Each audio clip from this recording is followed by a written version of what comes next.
shpërngulja Muhamedit alayhi salatu wassalam nga Mekka në Medinë. Viti i ri hijri është krahasim me këtë vitin e ri që është miladin, cilin vetë ne punojmë me ta, pra në Kosovë, Shqipëri, në përbot. Ky është kalendari gregorian që u ndryshe, kurse ndryshe muslimanët e quajnë miladi ose shamsi, që do të thotë kalendari diellor.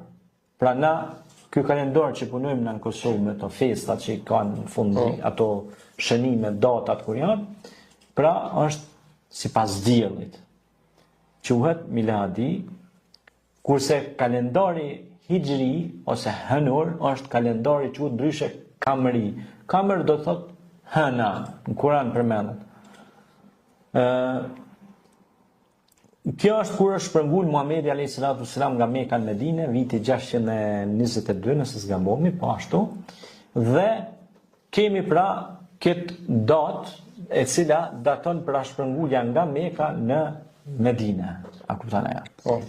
Dhe ky është kalendar që muslimanët e përkujtojnë këtë datë historike, mirë po muslimanët që jetojnë në një shtet, për shembull në Evropë, Kosovë, Shqipëri, Maqedoni, kështu me radhë, nuk është kur gjë e keqe me përkujtu një histori ose një kalendar historik të vendit të tyre. A kupton e?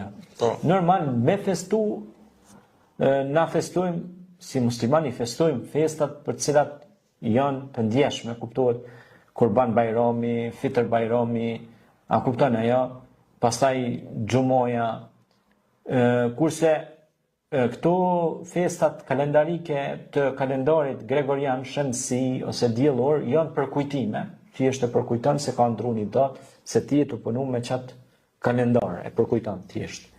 Edhe pastaj ana tjetër është që ne nuk ndrimi i viteve nuk është thjesht një gëzim.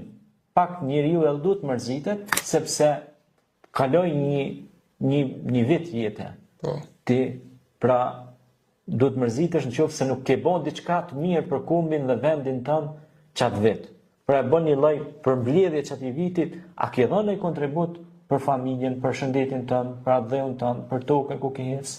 Pra çfarë kontributi ke dhënë për atë vend, sepse besimtari është vepër mirë, ai bën vetëm vepra të cilat Allahu është i kënaqur me ta. Prandaj ne kur bëjmë vepra të mira, atëherë ne duhet gëzohemi edhe duhet kemi motiv. Pse po?